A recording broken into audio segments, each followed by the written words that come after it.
America dreaming? How the US lost the world's tourists and doesn't seem to care. Once hailed as the ultimate destination, a place where dreams were made, adventures awaited, and streets promised gold, the United States stood tall as a global beacon. It was admired, envied, and above all, visited. Millions came from every corner of the world, not just to see the Grand Canyon or walk through Times Square, but to feel what America represented: freedom, power, opportunity. But that vision? It's fading, fast. Today, the world is quietly turning its back on the United States. While former President Donald Trump promised to make America great again, the tourism numbers paint a starkly different picture. If greatness can be measured by how many people are willing to pack their bags and travel thousands of miles just to be part of your culture, your economy, and your energy, then America's glow has dimmed, badly. From coast to coast, iconic cities and sunny beaches that once welcomed a flood of international travelers are watching that tide recede, not slowly, but sharply. Tourism is not just declining, it's collapsing, and the world is delivering a powerful, silent message: America just isn't worth it anymore. Before we dig into the numbers, the trends, and the damage, take a moment to consider what this really means.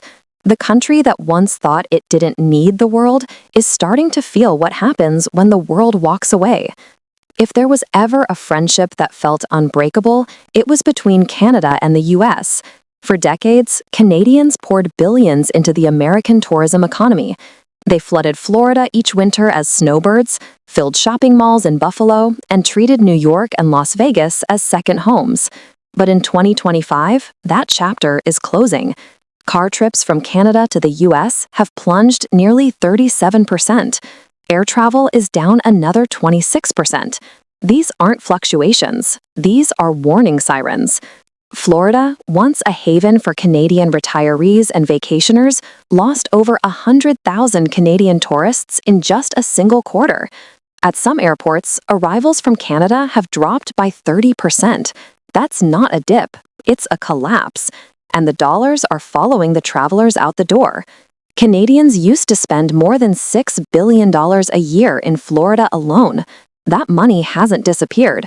It's just moved to Portugal, to Mexico, to the Caribbean, places where Canadians say they feel welcomed, respected, and safe. For many, the decision isn't just about currency rates or airline prices. It's about dignity. After years of being mocked, ignored, or dismissed by American leaders and media, many Canadians are making a powerful, quiet choice. They're done. And if America can lose its closest ally, imagine what's happening across the ocean. Summer has always been the golden season for U.S. tourism, the time when European visitors fill up New York hotels, crowd Hollywood Boulevard, and pour money into restaurants, tours, and attractions. Not anymore. The summer of 2025 brought brutal numbers. German tourism, down over 15%.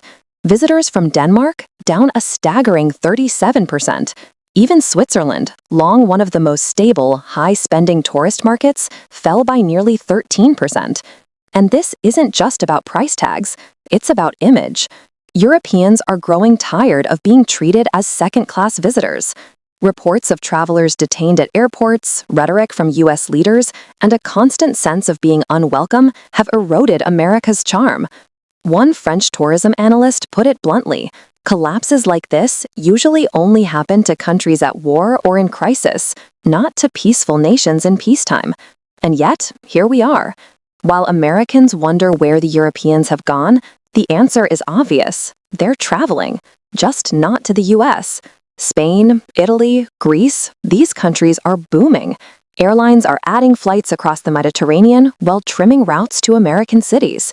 The old idea of the ultimate American road trip is losing its luster. If Canada and Europe are drifting away, Asia is being actively pushed out. Tourism from Asia is already in decline. In 2025, South Korean arrivals dropped 11%, the Philippines fell nearly 12%, and Hong Kong tourism collapsed by almost 20%. These aren't seasonal adjustments, they're seismic shifts. But instead of trying to reverse the trend, Washington is making it worse. The introduction of a new $250 visa integrity fee now hits travelers from major countries like India, China, Brazil, and many more outside the visa waiver program. For a middle-class family trying to plan a vacation, that's not a minor charge. It's a deal breaker. Even worse, the State Department has proposed a visa deposit scheme, which could require some visitors to front up to $15,000 as insurance they won't overstay. Imagine wiring more money than your entire trip costs, just for the privilege of visiting. Meanwhile, Asia's top destinations, Japan, Thailand, Singapore, are seeing record tourist numbers. The very travelers America is pricing out are spending their money elsewhere. What began as a quiet shift is now a global rejection.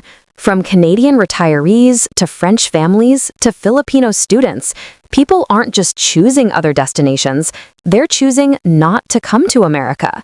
And now the spotlight turns to New York City, the crown jewel of U.S. tourism, the city that once believed it could never be passed over.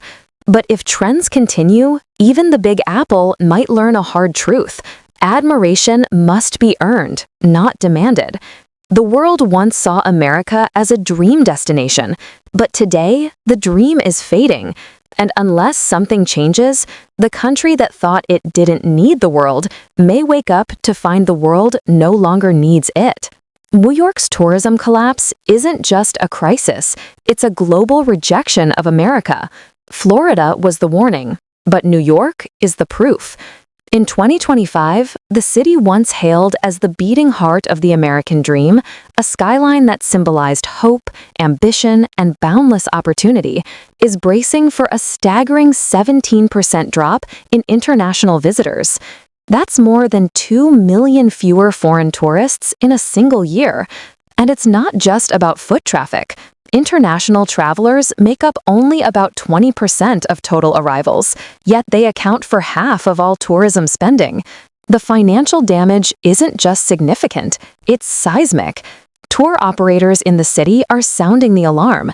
Canadian travel groups, once a dependable cornerstone of New York's tourism economy, are pulling back en masse. One company reported a 40% loss in bookings, while a veteran tour guide lamented how her walking groups, once 20 people strong, now struggle to attract more than 5. The reasons are sobering: immigration delays, unpredictable border policies, visa headaches, and an overarching fear that traveling to the U.S. just isn't worth the stress anymore. As one Australian tourist put it plainly, there's a worldwide fear about what's happening in the U.S. People are picking better destinations instead. And this story isn't just about New York. It's a nationwide unraveling. According to Goldman Sachs, rising anti-American sentiment could cost the U.S. economy up to $90 billion in 2025 alone, with lost tourism at the center of the storm. The irony is impossible to ignore. A country that once promised greatness and global admiration is now watching its most iconic city face its worst tourism collapse since the pandemic. And if even New York can't hold the world's attention, what hope do smaller destinations have? There are outliers, yes. Argentina has seen a surprising 20% surge in visitors to the U.S. this year, and Mexico has held relatively steady, buoyed by cross-border shopping and family visits. On paper, those numbers offer a glimmer of optimism, but here's the reality. A rise in Argentine visitors or consistency from Mexico doesn't come close to offsetting what's been lost from core markets like Canada, Europe, and Asia. Travelers from those regions don't just come more frequently, they spend more, they stay longer, book higher-end hotels, and pour money into local economies. Losing those visitors means losing high-value tourism the U.S. once depended on to recover from the pandemic's impact. When the best example of tourism growth is a modest spike from a smaller market like Argentina, while your biggest markets are in freefall, it's not a comeback, it's a warning. It's one thing when travelers skip a destination. It's another when foreign governments actively warn their citizens to avoid it. That's exactly what's happening in 2025. Across Europe, Asia, and even North America, countries are advising caution when traveling to the United States. Concerns about gun violence, sky-high healthcare costs, and hostile immigration policies have combined to make the U.S. look more dangerous and unstable than ever. Even Canada, America's longest-standing ally, has issued updated advisories. Ottawa now warns citizens to expect invasive searches at U.S. borders, including possible inspections of phones, laptops, and other devices. And the data backs that up. Between April and June alone, U.S. border agents searched nearly 15,000 personal devices, a record high. In some cases, travelers have been detained for days or even weeks. For families planning a holiday, headlines like these don't just make them nervous, they change their minds altogether.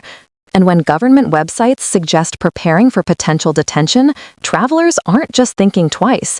They're booking trips to Spain, Japan, or Thailand instead. For decades, it was the U.S. warning Americans about unstable conditions abroad. Now it's America that's being flagged. That shift says more than any tourism report ever could.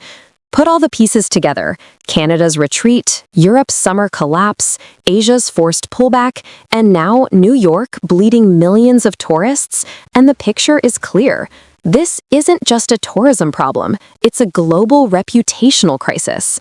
For years, the U.S. sold itself as the world's dream destination, a place of safety, opportunity, excitement. But in 2025, that image is shattering.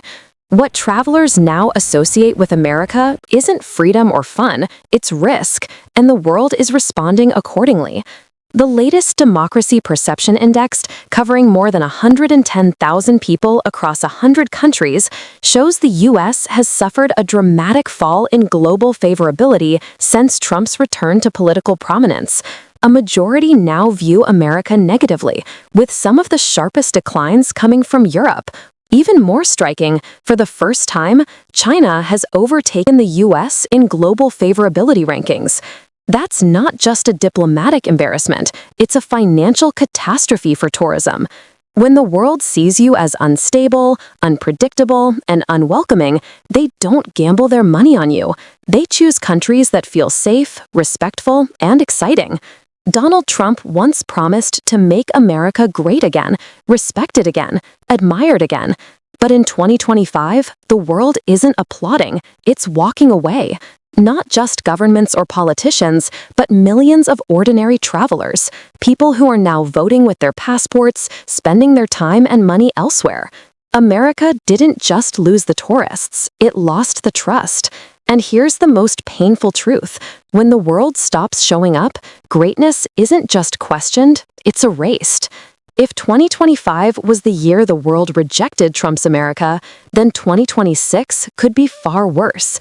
Emptier hotels, quieter airports, fewer Broadway tickets, billions more lost. Because once travel habits shift, they rarely shift back.